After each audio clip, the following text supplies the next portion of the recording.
Bonjour à tous, j'espère que vous allez bien. Je vous souhaite la bienvenue sur ma chaîne YouTube. Donc, vous avez été nombreux sur le groupe Facebook à me demander un tuto détaillé concernant la technique d'embossage. Donc, nous y voilà. Je suis désolée, j'ai pas pu le faire avant, j'étais grippée. Pour pouvoir réaliser cet embossage, vous aurez besoin d'un tapis rose ou d'un tapis vert, de préférence d'excellente adhérence, voire neuf, d'un stylet de rainage. Pour le papier cartonné, nous allons utiliser trois qualités de papier cartonné. Donc, cela va nous permettre de voir le résultat sur différents types, on va dire, de supports ou de grammage de papier. Donc, il y a le papier cartonné 150 et 220 grammes. Donc, c'est un papier que vous pouvez trouver facilement en librairie et en papeterie. Et là, il y a du papier à haut grammage, dit Heavy Cardstock au niveau du Design Space. Donc, j'ai choisi ce superbe papier craft de 270 grammes. Il est vraiment parfait, il est excellent. Je l'ai testé à plusieurs reprises et j'ai toujours été satisfaite. Donc, je l'ai acheté sur Amazon. Je vous laisserai le lien dans le descriptif. Voilà, donc sur la toile du Design Space, j'ai choisi en fait ces trois modèles pour pouvoir tester, on va dire, différents types de grammage, comme je l'ai dit tout à l'heure. Donc déjà, pour vous prévenir avant, on va dire, de lancer l'opération, j'ai effectué un décalage parce que c'était excessivement fin. Donc j'ai effectué un décalage sur les deux monogrammes pour éviter que ça soit trop fin. Donc essayez de choisir, on va dire, des éléments qui ne soient pas trop fins. Et si tel est le cas, il faut y rajouter, on va dire, un petit décalage, voilà, 0,005 ou 0,02. Ça dépend. Donc maintenant, ce qu'on va faire, c'est qu'on va retravailler ces éléments-là pour pouvoir ensuite les envoyer à la découpe. Donc tout d'abord, ce que je vais faire, celui-là, je vais le mettre en miroir, donc symétrie axe vertical. Voilà, pour qu'on voit aussi quel est le résultat quand on utilise cette technique. Donc là, normalement, maintenant, depuis la mise à jour, on peut le faire. Ça se fait automatiquement au niveau de la partie de la découpe quand il s'agit de flex. Mais pour le papier cartonné, ça ne marche pas. Donc, vaut mieux le faire ici pour éviter de l'oublier. Je vais commencer par créer un rectangle qui va être, on va dire, de la taille plus ou moins du papier que je vais positionner sur, sur le tapis. Donc, je vais aller sur, on va dire, 29. Voilà, ça va être plus simple. Et je vais l'envoyer en arrière-plan. D'accord. Tout ça pour pouvoir, on va dire, disposer ces éléments ici. Donc, avant toute chose, je voulais juste préciser. Au fait, en fonction, en fonction de ce que vous voulez, on va dire, comme projet final, heu, vous avez 2 possibilités. Donc là, si vous souhaitez, par exemple, couper cet élément ou découper ou faire l'embossage, pardon, de cet élément unique, une seule vous fois, pouvez, on va dire, passer, on va dire, à la section suivante de la vidéo. Par contre, si vous avez l'intention de le faire à répétition, c'est-à-dire vous souhaitez que cette étiquette ou ce tag ou ce projet que vous allez réaliser, vous avez envie de le faire en 10, 20 ou 15 fois. Donc, vous allez devoir utiliser une feuille comme ça pour pouvoir, on va dire, bien placer les éléments. Donc, moi, j'ai trois éléments.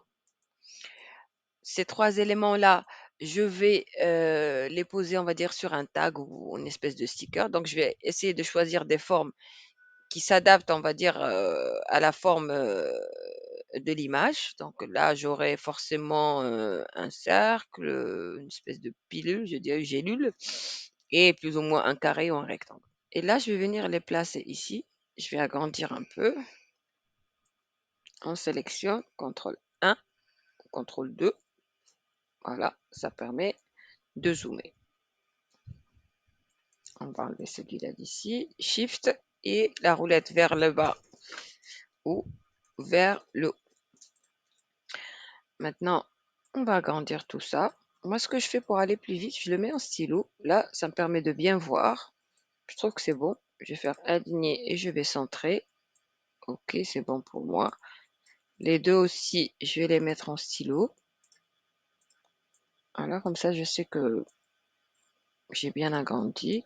Je crois que c'est trop grand, mais je vais centré déjà. Je pense que c'est bon. Et ça, je vais le faire pivoter à 90 degrés.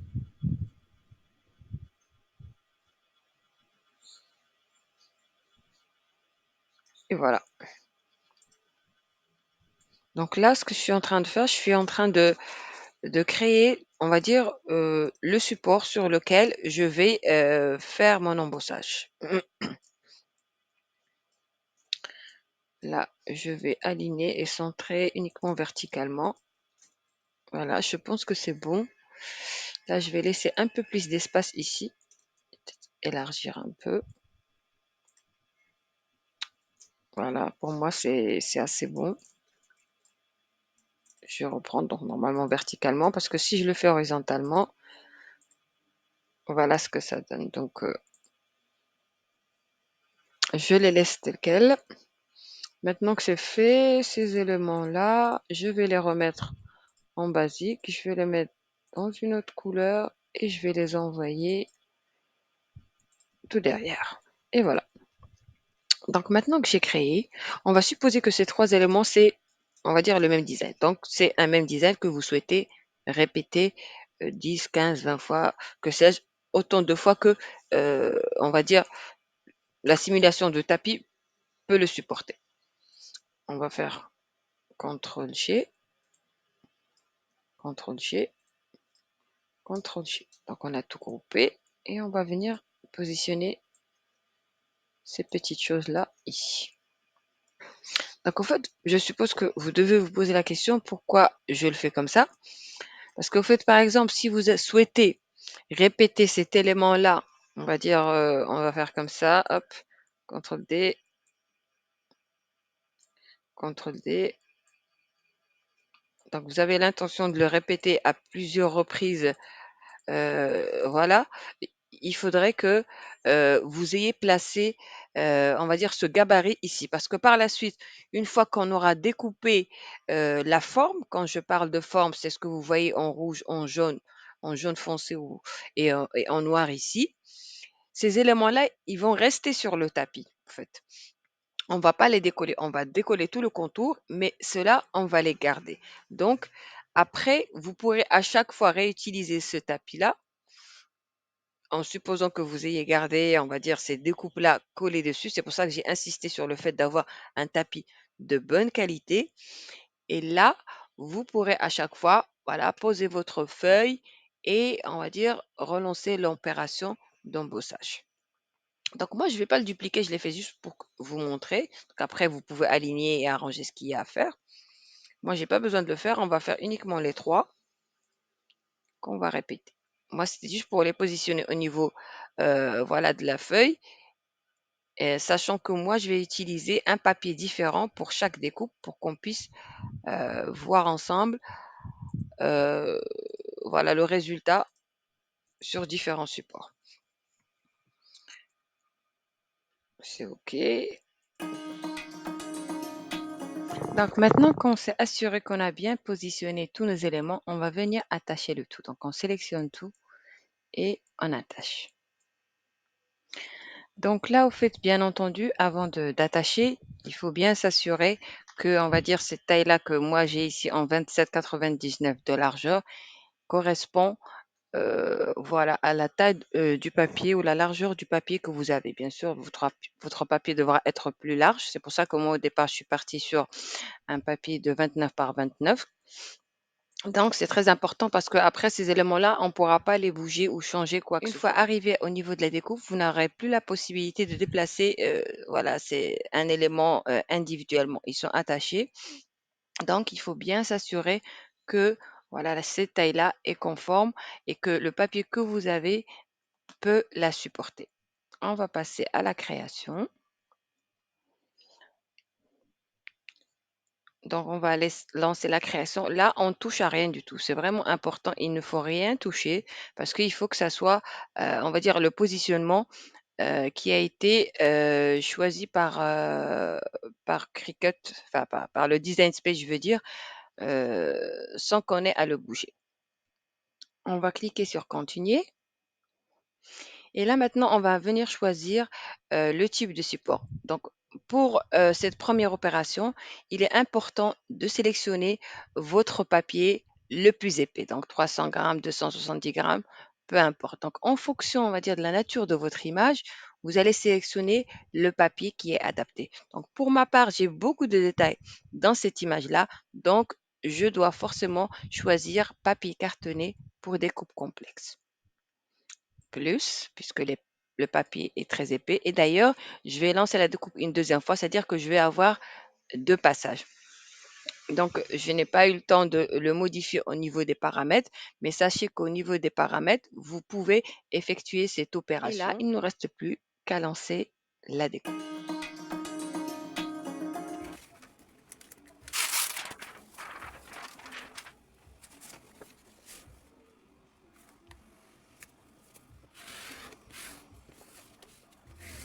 Quand ma machine s'est arrêtée, j'ai pas déchargé le tapis. Je vais venir tester, voir si cette découpe est bonne. J'ai essayé. Hop.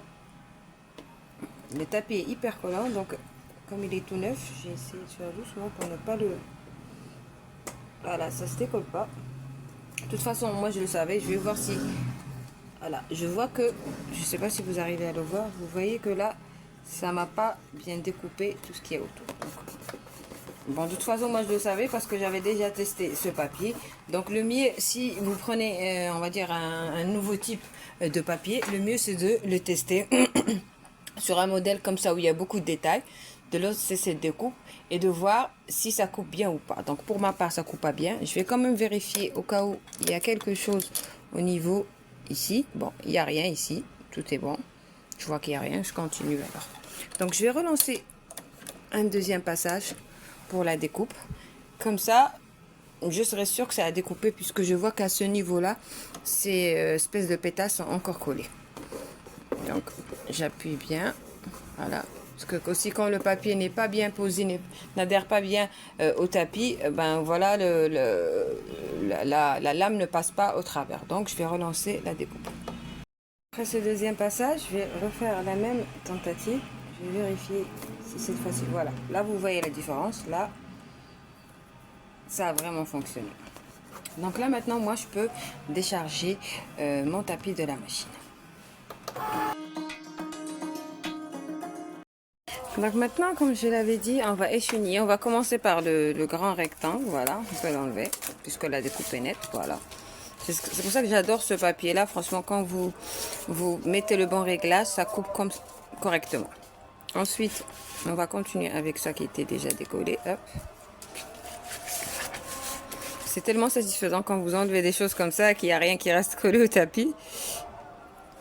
Là, on va faire délicatement parce qu'il faut vraiment faire très très attention. Il ne faut pas y aller vite puisque s'il y a quelque chose qui bouge, après l'opération risque d'être compromise. Voilà, j'ai enlevé ça. Je peux faire comme ça, pas trop. Là, j'enlève tout ça. Donc voilà, vous avez vu que là, voilà, j'ai pas eu de mal. C'était assez facile. Maintenant, c'est la partie où il va falloir se concentrer. Parce qu'il va falloir enlever voilà, tout ce qui est voilà, à l'intérieur, par exemple, tout ce qui ne va pas être embossé. Donc, je finis d'écheniller tous les petits détails, je reviens vers vous. Donc voilà, maintenant, il me reste sur le tapis que les éléments qui vont subir l'embossage. Voilà, j'ai tout enlevé, tout échenillé.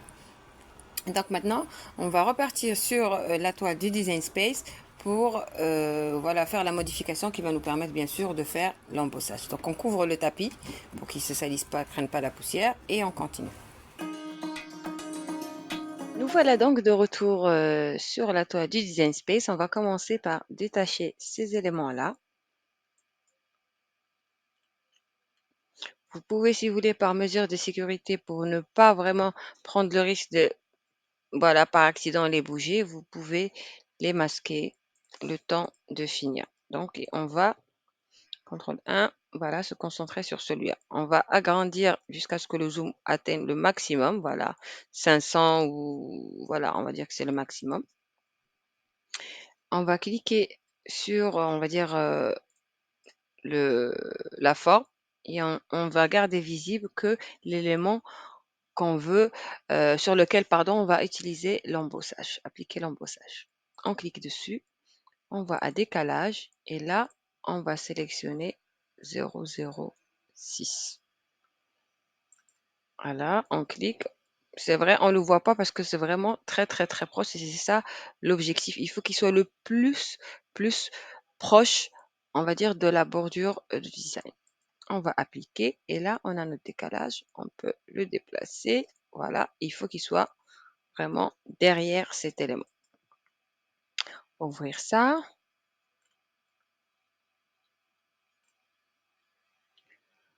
Ensuite, ce qu'on va faire, c'est qu'on va masquer cet élément-là qui est la découpe. Là. Ensuite, on va faire la même opération pour tous les éléments. Donc là, on a créé nos 3 décalages. Ces 3 décalages qu'on va faire, on va faire CTRL A. On va venir ici et on va les modifier en rainage. Voilà, une fois que c'est fait, on va faire CTRL D, CTRL D. Donc là, au fait, on les a dupliqués 3 ou 4 fois. 3 fois. Si vous pouvez en faire autant que vous voulez. Moi, avec 3, j'ai eu un bon résultat. Donc, vous, si vous voulez, si vous voulez, en fait, refaire, faire plus de décalage, c'est tout à fait possible. Donc, ces décalages, qu'est-ce qu'on va en faire? On va sélectionner cela, Shift, on clique sur cet élément et on va dire aligner par le haut et aligner par la gauche. Donc là, on va aligner tous ces décalages. Donc, en fait, je les bouge un peu. Aligner par le haut, aligner sur la gauche. Même chose pour cela. Aligner par le haut et aligner sur la gauche. Donc là, tous nos décalages sont alignés. Maintenant qu'on a fini d'aligner tous les rainages, on va venir modifier les formes en découpe. Parce que là, au fait, on va découper et on va rainer. Donc, on a besoin de remettre les formes en mode découpe. Voilà, basique. On va peut-être le mettre en blanc pour qu'on voit mieux.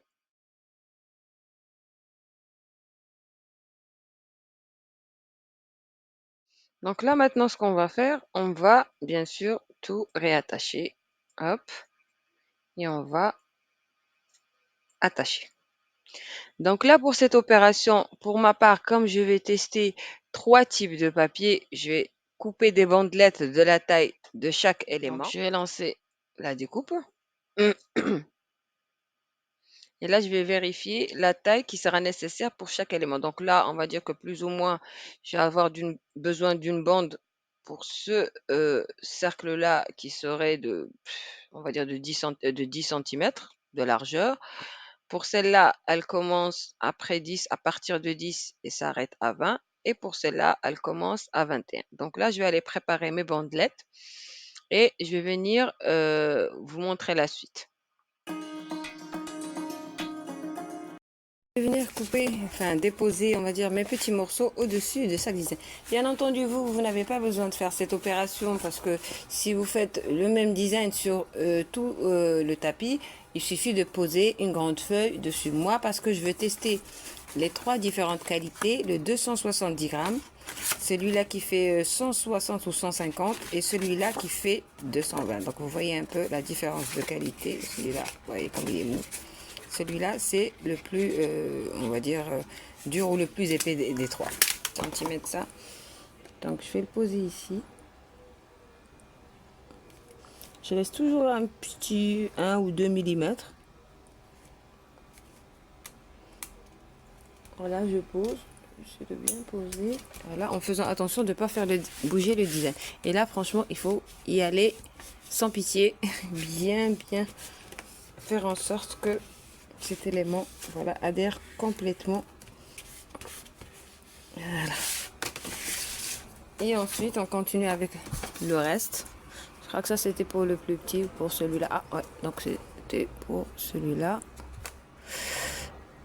Ah, je vais le mettre là.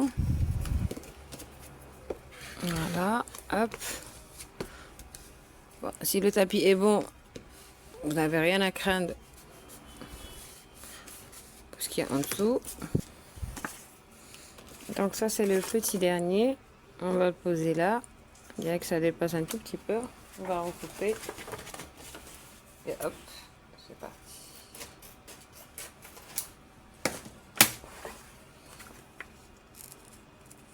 C'est pas grave si ça dépasse un peu. L'important que ça colle bien. Voilà. Vous voyez bien quand je colle, on voit tout ça. Ne pas trop appuyer dessus, surtout faire en sorte que la feuille adhère bien pour éviter d'aplatir le gabarit. Voilà, tout autour. Tout autour. Donc là, mes feuilles, elles sont bien collées. Ben, tombons pas. Voilà. Donc maintenant, je peux y aller. Je vais relancer la découpe.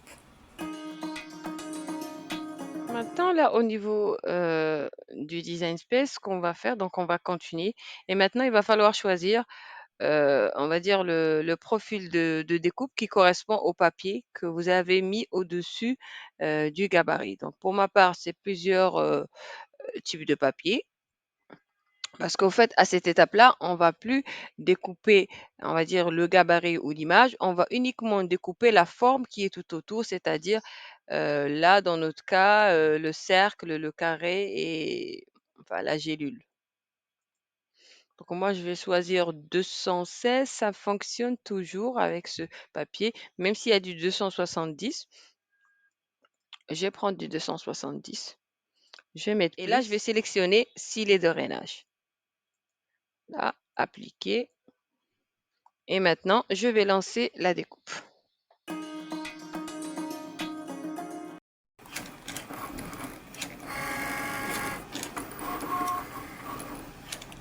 Donc là, la machine est en train d'effectuer, bien sûr, le rainage. C'est toujours la première opération qui est effectuée.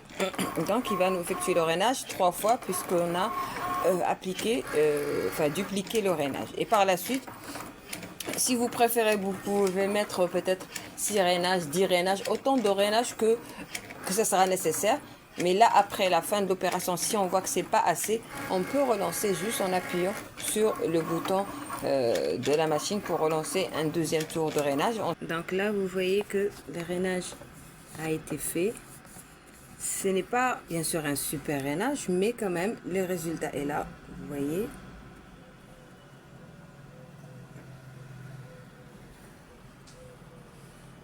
À ce niveau-là, voilà. Donc moi, ce que je vais faire, c'est que je vais quand même relancer un autre rainage parce que par exemple, pour ce papier-là, je trouve que ce n'est pas assez. Donc je vais relancer un second rainage. Voilà, bon, on a en tout cas l'embossage. Je ne sais pas si ça va se voir. Voilà, c'est léger.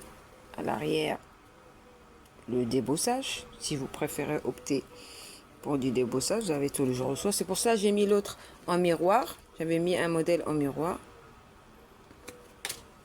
Hop. Je vais vous le remontrer. Voilà. C'est très léger. Ensuite, on a l'autre. On a celui-là que je trouve plutôt assez réussi. Donc là, on va dire ça, c'est du débossage. Voilà, c'est on creuse. Et là, c'est de l'embossage puisque c'est mis en relief. Et là, c'est l'autre. Ça, c'est un papier plus léger. Merci d'avoir regardé cette vidéo. N'hésitez pas à laisser vos commentaires, à liker, à partager et à vous abonner à ma chaîne. Je vous rappelle que vous pouvez me rejoindre sur mon groupe Facebook.